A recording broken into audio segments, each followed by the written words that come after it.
In this video, I'm going to give you 5 of my best marketing strategies to help you get more clients and customers and grow your business by creating way better marketing. After 10 years as a marketing strategist and having worked with over 800 clients, I know firsthand just how hard it can be to create truly effective and profitable marketing for any small business. Hard, but not impossible. So if you're tired of wasting your time on things that don't work, sick of wasting money on strategies that get you nowhere, and just about ready to give up on this whole marketing thing altogether, then stick with me. Because in this video, I'm going to show you exactly how to promote your business by focusing on what matters most. So let me show you how it's done.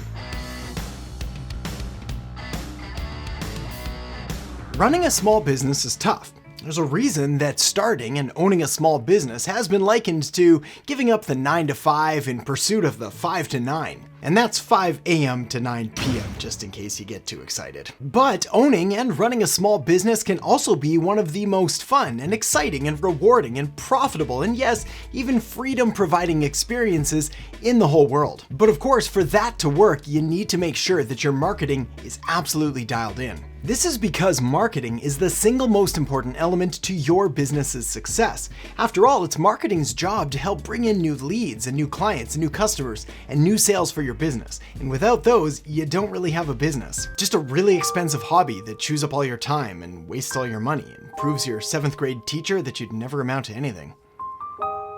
That was oddly specific. That's right, Mrs. Brooks. I remember. So let's make sure that doesn't happen to you. And the best way to make sure that you're covered is to share with you 5 of my top marketing strategies, many of which are principles and fundamentals that'll not only serve you today, but for the days and weeks, months, and maybe even years to come. And to do this, rather than just lay everything out, instead I'm going to give you the opposite approach, or the mistakes that you want to avoid, which more often than not are the mistakes that most businesses are making right now. So by knowing where most people go wrong and what mistakes to avoid and essentially what not to do, you'll have a better and more clear picture on exactly what you should do and need to be doing if you want to grow your business. Make sense? Awesome.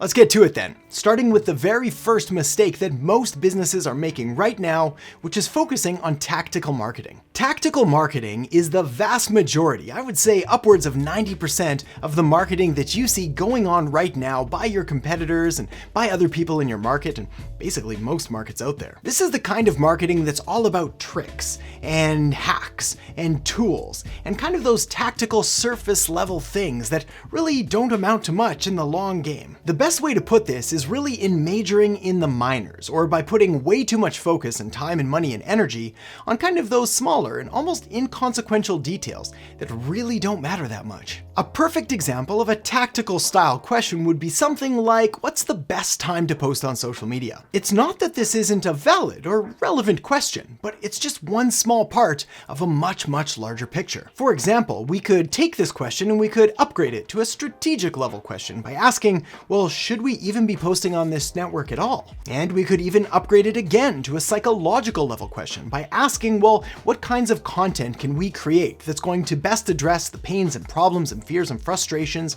of our ideal target market, and then create content that solves it for them, or shows and presents our business and our offer as the ideal solution to those pains. You see, it's those strategic and psychological level questions that are really going to drive your business forward by making sure that you're doing the right things in the right place for the right people. It's not that tactical questions aren't important. They are. After all, knowing what to post and what time to post and how many times, these are all good, but they're answers that you can find really quickly just by doing a quick Google search. On the other hand, those strategic level questions, well, they come from a much deeper place and require a deeper understanding of marketing, of your business, and of the people you're trying to serve. So, rule number 1 here is prioritize strategic marketing over tactical marketing. All right, the next mistake you absolutely want to avoid is creating something called selfish marketing. Now here's the catch with selfish marketing. It's rarely, if ever, done by selfish people. In fact, the people that normally create selfish marketing are good, honest, hardworking, and caring people, but they've fallen into the trap of really just not knowing any other way. What selfish marketing is marketing that's all about you and your business and your offer and your product and your service and essentially everything in your world, and less about your client or customer and the person that you actually want to serve. Now I get it. It's easier to create selfish marketing. I mean, all you have to do is talk about yourself and what you do, and hopefully the right people will come along. But here's a reality check. It probably won't. This is because they're not going to be attracted to a selfish style message. Clients are always asking, what's in it for me? How am I going to benefit? How is this relevant or relatable? Or how is this going to help solve the problems that I have? And if you can't answer that very, very quickly, they just move on. A bit of a psychological shortcut you can use here when you're taking a look through your marketing materials is to sort of do a bit of a cross-check between how many times you're using the word you and how many times you're using the word I, or we, or us, or something in regards to you. That makes sense. Basically, you want to use the word you, so you're speaking to your client, about your client, to your customer, about their problems, and always wrapping up your marketing and your message and your content in a way that's relevant and relatable and helpful to them. The only time you ever really want to be talking about yourself is in regards to a story or a piece of information that would help them in some way, shape, or form. Of course, the only way to truly do this is to really understand your client and your customer and where they're coming from, to put yourself into their shoes and to really try to be empathetic to their pains and problems and fears and frustrations, and again, how your business is uniquely positioned to help solve all those for them. The point of creating marketing messages and content and blog posts or videos or podcasts or whatever is always about providing value, creating a connection, building a relationship, and really trying to build that bond between your business and the client or customer you're trying to serve. So the takeaway point on this one is to focus on empathetic marketing over selfish marketing. All right, so with that covered, let's move on to the next mistake, which is all about creating asymmetrical marketing. Basically, what asymmetrical marketing is essentially a lopsided approach, taking one of two very different, neither of which are best paths. In the blue corner, we have the extreme value approach, which is by far the most common approach that most people take, where their sole goal with all of their marketing is to create absolutely as much value as they possibly can. These are the people that you see creating endless value-driven social media posts and endless value-driven emails and podcasts and videos and always trying to contribute as much as they can, but never making an offer. And then in the red corner, we have the complete opposite approach, the extreme sales approach. All they do is create offer after offer after offer, always trying to get you to buy. Probably no surprise that neither of these approaches is ideal.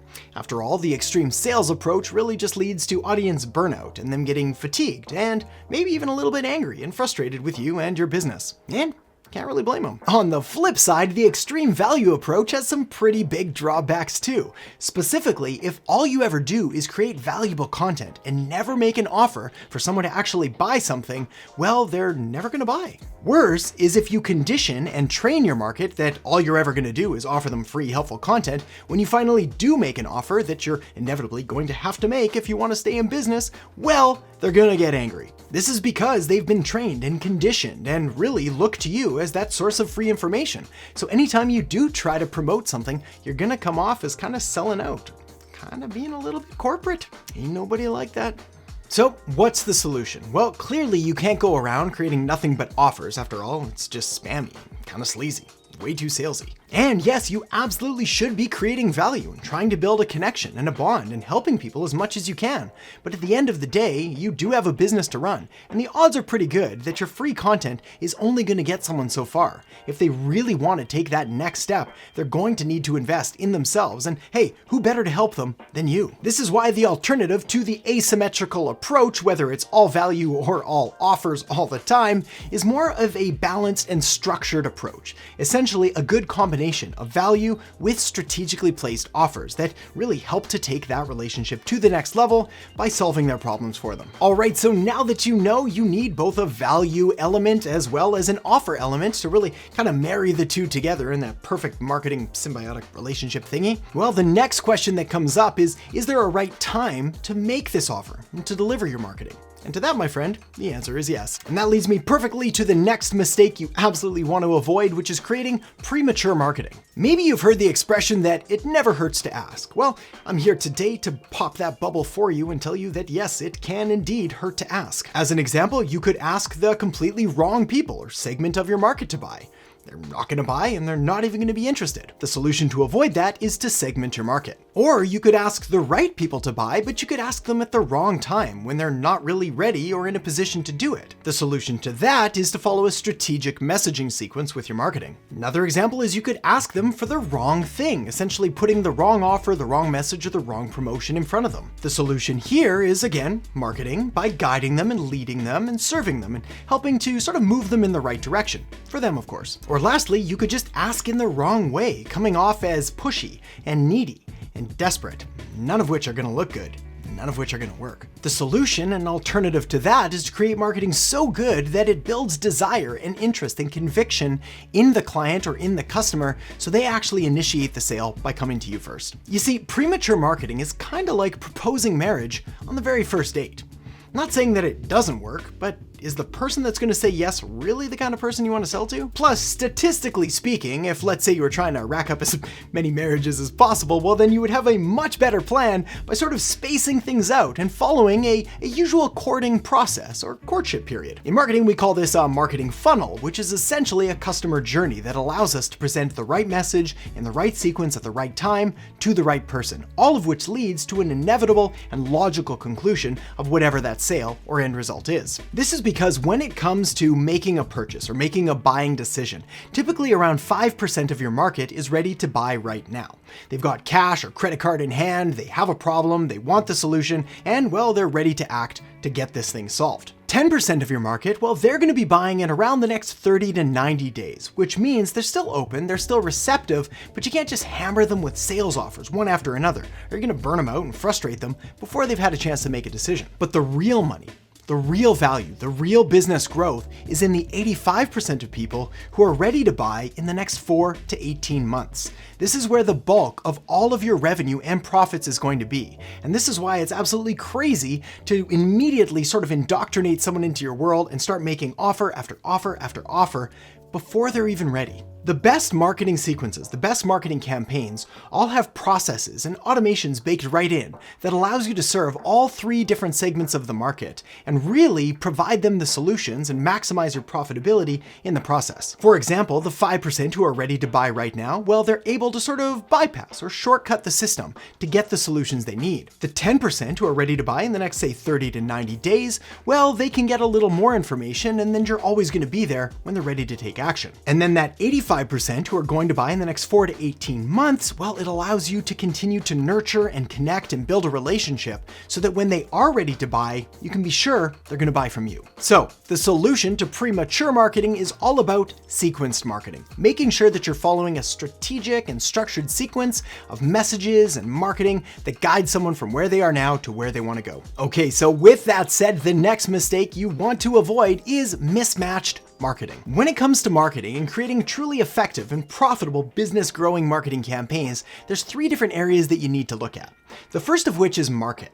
These are the people that you seek to serve. So you want to make sure that you've really dialed in your ideal customer avatar, which is a fictional representation of all the characteristics that make up the absolute best people for your business. Typically, these involve things like their demographic details like age and gender and income and occupation, geographic details like what city or state or province or country they live in, and psychographic details like what are their values and attitudes and lifestyles and interests. Once you've got the market dialed in, well, then you need to take a look at the message. And the message is really understanding their pains and their problems and their fears and their frustrations, all the things I call their miseries, as well as all the things that they want to achieve and accomplish and have, which I call their miracles. These are their wants and their goals and their dreams and their desires, and again, the end state that they'd like to get to. All of your marketing needs to speak to either their miseries or their miracles, really drilling and diving in deep into their pains and problems, and then presenting the solution, ideally your business and your offer, as the cure and the fix